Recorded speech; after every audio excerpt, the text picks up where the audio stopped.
Hi, I'm Dom Kirby. Today we're going to show you how Microsoft Teams can enable your clients to work from home while still remaining collaborative. Here we're inside Megan's Windows 10 device at Contoso. Megan's used to using Outlook to communicate inside and outside the organization day to day. However, in response to a need to work from home, we've deployed Teams for Contoso. Megan has the Teams app open, and in this screen she can communicate with Alex using a direct message.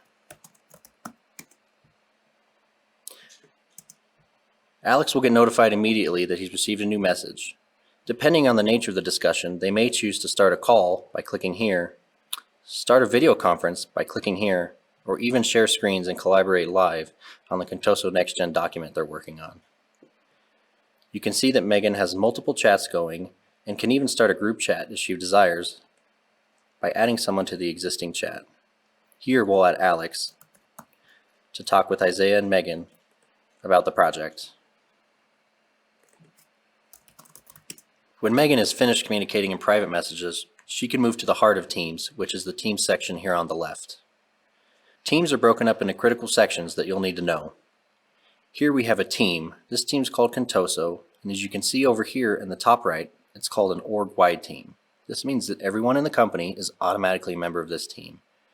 From here, I can start a conversation that everyone in the company will be able to see, and anyone in the company will be able to reply to.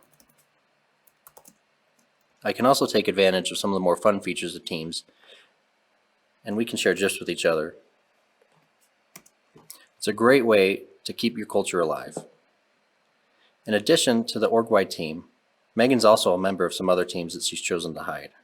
You can see here that she's a member of the Mark 8 project, where we're discussing vital information prior to this product release. Megan also has a document open related to the design of the Mark 8 project. To access these files, she goes to the Files tab.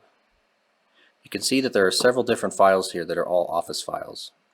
From here, she can click, choose Open, and choose Open in Word. When she does this, the full featured Word client will open with the document she was working on. As you can see in the top left, her changes are automatically saved right back to SharePoint or even a third-party file sharing system. As she works on the document, her coworkers will also be able to log in and work on the document at the same time as her. When she's done, she simply closes Word as it's automatically saved. The next key component of working inside a team is group meetings. As you can see here, there are several different options under the Message Compose box. Using this camera icon, Megan can start a meeting with everyone that has access to this channel. Once Megan has started the meeting, anyone who's running late can click right here to join right in and start collaborating. In addition, meetings can also be recorded and will be saved right back to the channel for future reference. Recording meetings is a great way to capture all the information you need when working remotely. This allows anyone who had to miss the meeting to catch themselves up. Other key features of Teams include the ability to format a message. In this example, I've hit the A down here to open the message formatting pane. Instead of a conversation, I'm going to make an announcement. I'm going to give the announcement a title, and I'm going to throw some content in there. We're going to say, working from home habits will be shared by HR. I have a few different options that also help make sure that my announcements get seen by the people who need to see them. For example, I can hit the three dots over here and mark this as important. This will notify everyone on the team that something important has been posted in here. In the case of an announcement, I can also block replies to make sure that it doesn't get messy. If I'm looking for a team that I'm not currently a member of, I'll look for this button down here that says Join or Create a Team. Depending on your organization settings, you may not be able to create a team. Any public teams will be displayed here for you to join. In this case, Contoso doesn't have any available public teams that I'm not a member of. In other circumstances, a team owner may share a join code with you that you can enter here and click Join Team to automatically join the team. The next key component of Teams that will help you work remotely is meetings. We all have a lot of meetings and we need to continue having them even if we're working remote. Megan can click the Calendar button in Teams to see her calendar just as it exists in Outlook. As you can see here, if we go to her Outlook calendar, everything there is the same. From here, I can see if any of my meetings are online meetings. Right now it doesn't look like Megan has any meetings, so I'll go ahead and schedule one by hitting the New Meeting button here. Similar to an Outlook meeting, I'll need to give it a title,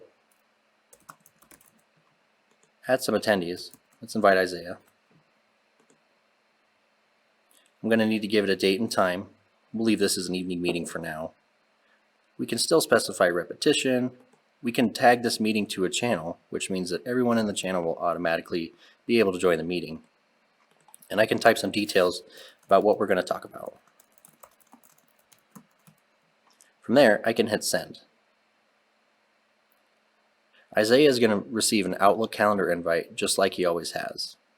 The difference is that when either Megan, Isaiah, or any other meeting member look at their calendar in Teams, they can click on this meeting, and they're presented with a big purple join button. Once they hit this join button, they'll be joined to the online meeting where they'll be able to share screens, cameras, chat live, and have a text chat. In addition, there are features that can be added by your administrator to include whiteboarding, third-party apps, and integrations with other meeting platforms if needed. Once Megan has finished up her meeting, she can go to the activities section in Teams to get caught up. Think of the activity like your social media feed. It's going to condense information across all of Teams and everything you're tied to and put it in one spot. For example, you can see Adele replied to one of Megan's earlier messages in the sales and marketing team and the monthly reports channel. You can also see Pradeep reacted to some of her messages, and several other things have happened since she's been away, such as app mentions that she should probably check on. The activities section is a great way to check the pulse of your team when you've been away for a while. Similar to in the office, we like to joke around and have fun with each other. Teams enables that capability through a number of online communication methods. It's important to maintain your culture when you're working remotely and not seeing each other quite as much. As you can see down here in this toolbar, there are several different options to include stickers, a huge library of GIFs, and emoji. These tools provide important ways to share what you're really thinking and to have fun while communicating with each other. For example, we'll put in a fun GIF and share it just like that. Unlike when you're communicating face-to-face, when you're communicating online, your coworkers can't see how you're reacting to things. That's why GIFs, emojis, and other fun tools become a great way to communicate with each other when you don't see each other.